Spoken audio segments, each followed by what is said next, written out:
Maayos naman ba? Maayos, although 1 week or wala pang 1 week ng preparation is nagiging maayos naman yung preparation ng blueprint.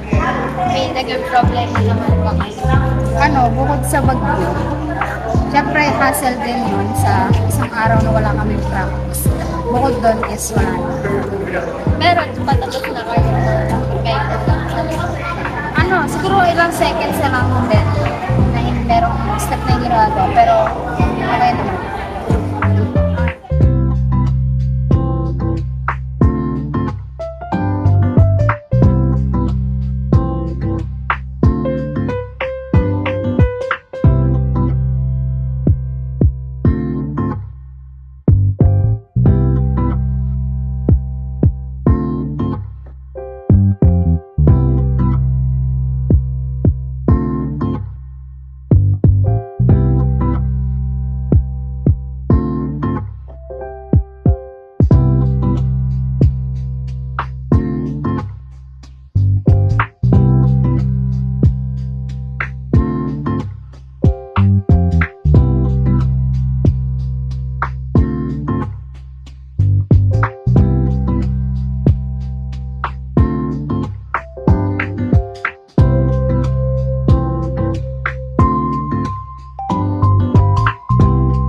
Sumaya at mag-enjoy sa kabila ng nakakapagod pero worth it na paghahanda sa aming pagdiriwang ng CH Campus Girls Competition 2024. Piling po namin na inyong pagyamanin, Panginoon, at maging makaayon sa iyong kalooban ang aming bawat aktibidades mula sa simula hanggang sa katapusan.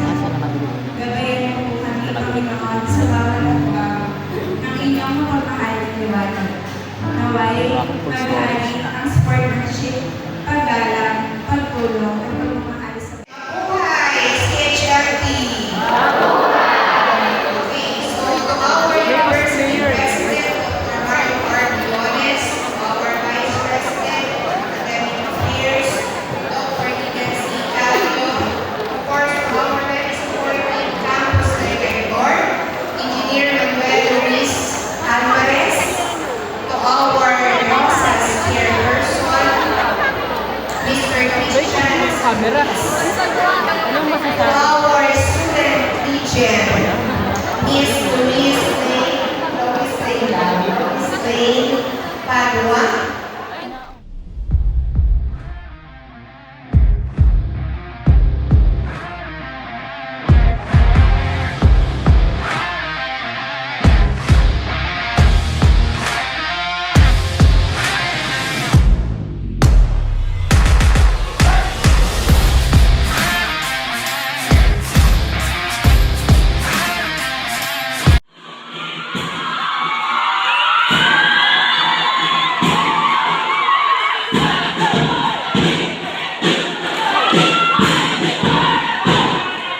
Wisby? Yun. Ismi naman po is masaya naman pong natapos ang UCL. Walang hinahin kung bakit naging failure. Pero yung experience mo naman. It's such an incredible experience for me because I can, nagkameron ako ng memorable experience dito sa FEU. I was expecting na baka pero I pray naman to God na sana kahit magladong up lang. And yun, tinupad ni Lord yung hiling. Sa mga susunod na mga sasali sa Quizbee, ano yung mapapayo mo sa nawawalan sila ng tiwala sa Ang sarili? papayo ko lang sa kanila is just to believe in themselves and believe in their capacity because wala namang imposible or wala namang mawawala kung itatry natin dito. And yun, and we know ourselves and there's nothing na makakailang sa ganun kasi alam natin yung sarili natin. It takes review lang ng review sa atin. And sa mga susunod na enjoy nyo lang yung competition because masaya siya. It's a lifetime experience din sa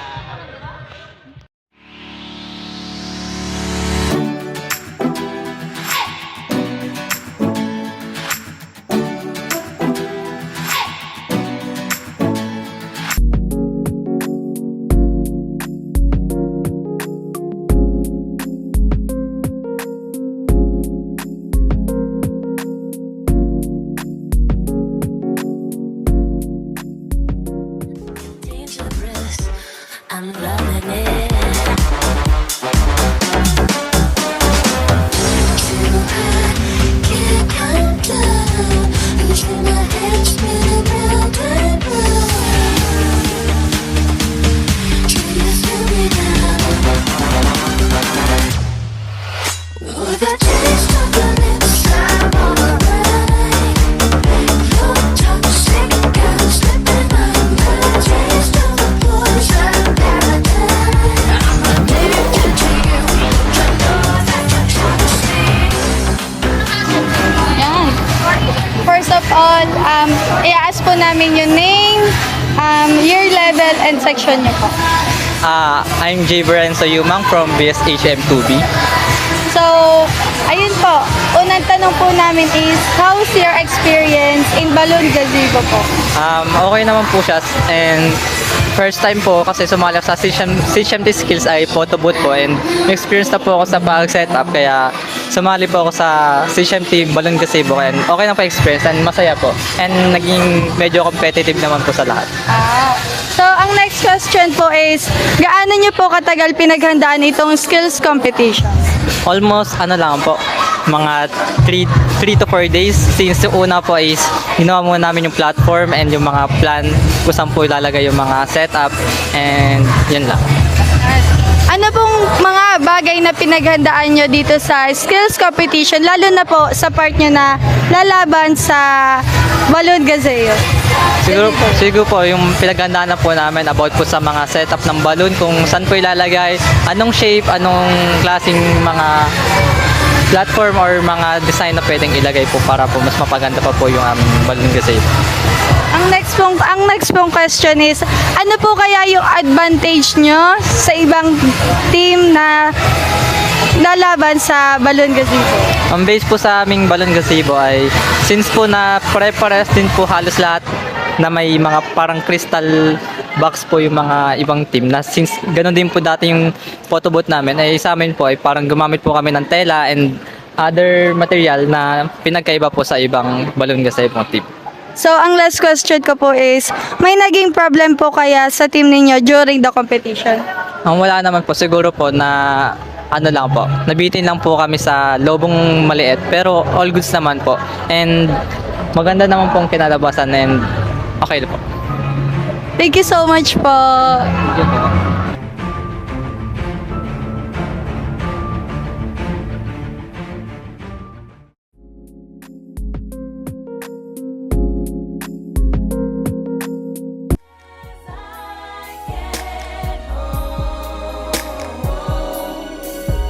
I'll make it up to you. Baby, I'll do what I gotta do. Sleepless nights.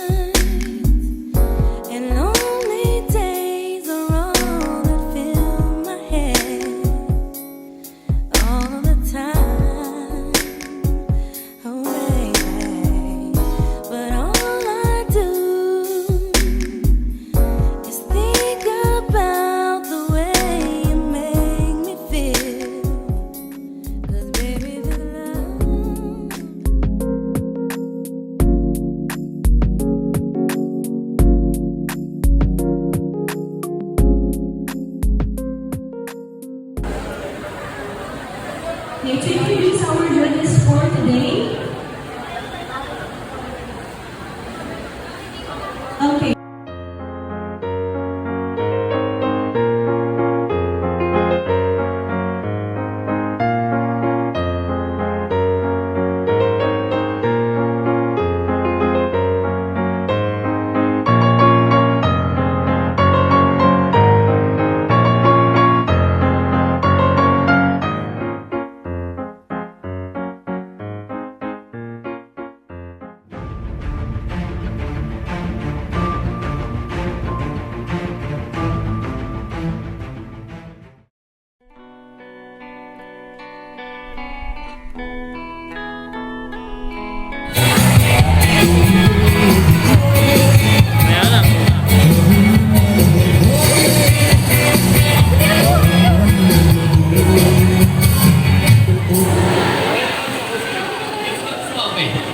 Welcome sa kusina ni Mr. Suave.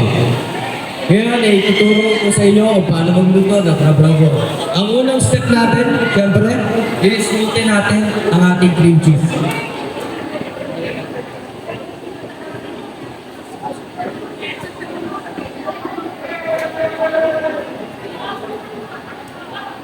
Ilalagay natin siya sa ating bowl.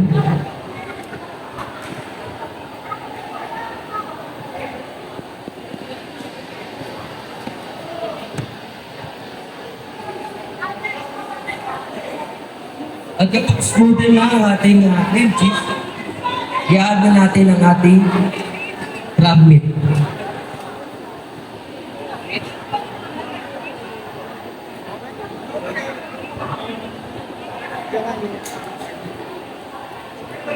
Sa crab meat po, dapat yung size niya is 2 cm.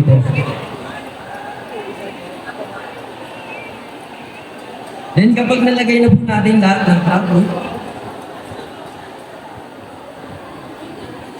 ilalagay na po natin yung the rest ingredients po na natitira. I-mix po natin siya dito sa bowl. Garlic, siyempre. Ating sugar, pagkaganan sa alat.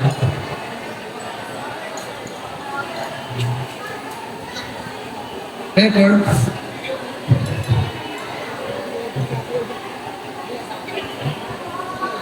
Salt. Worcestershire sauce.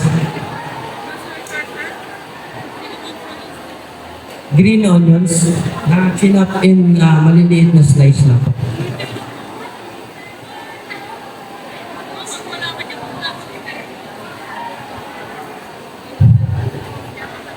Next natin ay ang soy sauce.